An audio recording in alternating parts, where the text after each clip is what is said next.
You mentioned the advanced phishing, the ways that bad actors are kind of teaching other, I guess, hacking colleagues or the next generation of hacker. Um, and when you look at all the different things that are out there, we touched on AI and the way that AI is shaping and changing things. I mean, it's almost like hackers are taking the measure twice, cut once method, to heart and applying it to hacking. When you're, Some. when you're doing a DIY project, measure twice, check to make sure that 2x4 is the length you need to be, and then cut once. If you're sitting there thinking about kind of what phishing can be used for, where we're specifically targeting these individuals, we're coming up with our strategy, like you said, not clicking away on the keyboard like Hugh Jackman. You're sitting there and trying to come up with your effectively your pitch to get in the door and increase your odds of having success. And it also is lower stress as well. Like that time that you're spending trying to brute force your way in, it's a lot easier to just be on the phone or send out emails to people.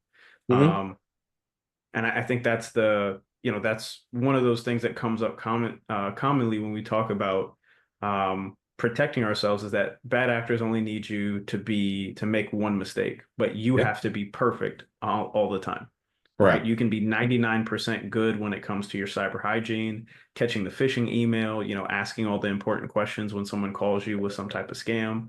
But if you just have a rough day or you're a little bit sleepy, you didn't get your full 8 hours, that can be it.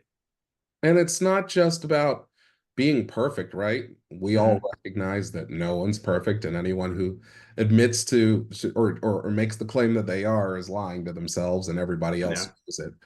But we've seen a commoditization of things like ransomware. You now have RAS, ransomware as a service.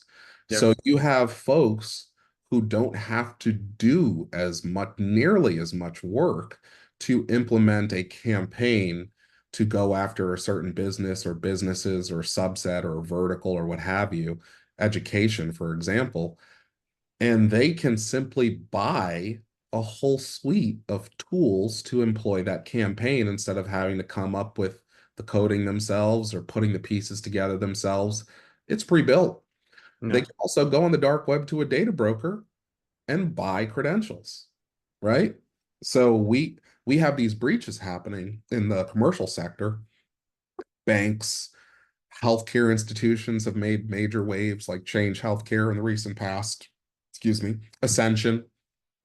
That information gets out there, and then the first thing these bad guys do, these data brokers, they'll collect that information, they'll scrape it, they'll clean it, and they'll look at it, and they'll go and test like a velociraptor on the fence in Jurassic Park. They'll go and test at other banks, at other K-12 institutions, at other types of businesses to see if those credentials are used anywhere else. And that's why you've seen a lot of folks in the space say utilize as an individual, not just as the education institution, but as the individual, utilize your own defense in depth strategy. Anywhere you see Hmm. things like that accept MFA and not the old fashioned kind of MFA where you get a text message sent to you because text messages have been compromised for years too, Yeah. technically.